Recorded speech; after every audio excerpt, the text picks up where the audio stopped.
For any trader, it's the one notification that can make your heart just stop. The margin call.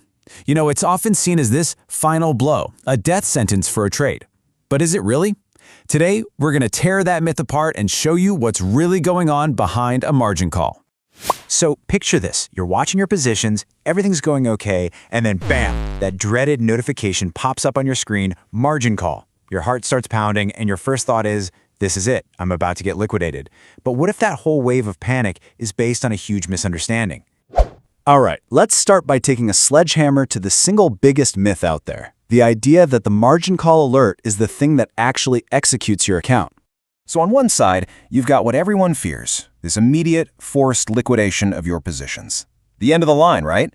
But the reality, it's something completely different. A margin call isn't an execution at all. It's just an informational alert. It's a warning signal, that's it. So here's the absolute bottom line. A margin call is just your broker's system pinging you and saying, hey, just so you know, your account's health is getting a little low. You're getting close to a critical risk threshold. Honestly, think of it less like a final verdict and more like the low fuel light on your car's dashboard. It's a warning telling you that you need to take action, not a sign that the engine has already blown up. So if a margin call isn't the final blow, what is? Let's break down the actual mechanics of how an account goes from just a simple warning to a forced stop out. Everything, and I mean everything, comes down to one key number, your margin level. It's a pretty simple calculation, actually. It's just your account equity divided by the margin you're currently using. This one number tells your broker everything they need to know about how resilient your account is. Think of it in 3 stages. First, you're in the green, the safety zone. You've got plenty of margin. No worries. Then, if the market moves against you, you hit the warning threshold. This is where you get the margin call. It's the yellow light. The real danger is that next step, the stop-out threshold. This is a totally separate and much lower level. It's only when your margin level breaks through this point that the broker actually steps in and starts liquidating your position.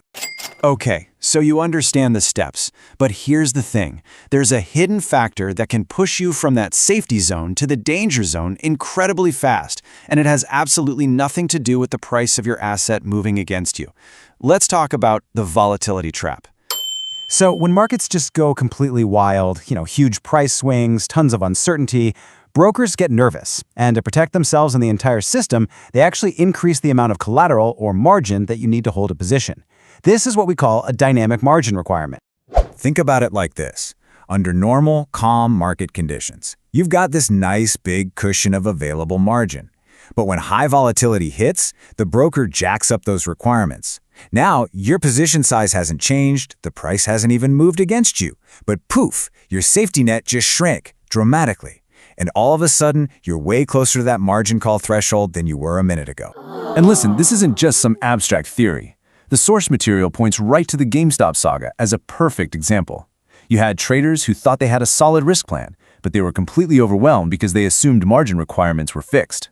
When volatility exploded, brokers changed the rules of the game in real time, and a lot of accounts just couldn't handle it. So, we have seen the market mechanics. But, the real damage often happens next. The moment that margin call alert finally hits, human psychology takes over. And that's when traders can enter a panic spiral that makes a bad situation so much worse. 2 of the most common and frankly destructive panic responses are 1, aggressive averaging down, doubling down on a losing bet, and 2, what's called incremental capital injections, which is just a fancy way of saying you're throwing small amounts of cash at the problem, hoping it'll go away. And let's really focus on that second one for a second, because it is so deceptive. Adding a little bit of cash might just be enough to push your margin level back above the call threshold for a moment, and you feel safe. You feel like you fixed it. But it almost never solves the core problem. If that cash doesn't materially increase your distance to the actual stop-out level, especially after you factor in those volatility-adjusted requirements, it's really just a Band-Aid on a gaping wound. So if panicking and throwing money at the problem is the wrong response, what's the right one?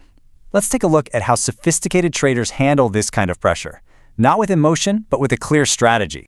Instead of adding more capital, and with it, more risk, the structurally superior move is to reduce your position exposure.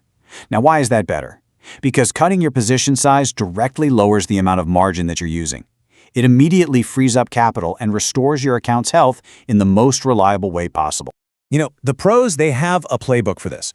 They might directly reduce their exposure by selling part of their position. Some might get fancier and modify their risk structure by hedging. But the single most important thing they have is objective, predefined rules. They decide before a crisis ever hits exactly how they're going to respond. And that takes panic completely out of the equation. So, let's just boil this all down to the crucial takeaways. First, remember, margin calls are diagnostic signals. They are not death sentences. Second, never forget the volatility trap. Your safety net can shrink even when the price isn't moving against you. And third, the most effective response is almost always managing your exposure, not just throwing more money at the problem.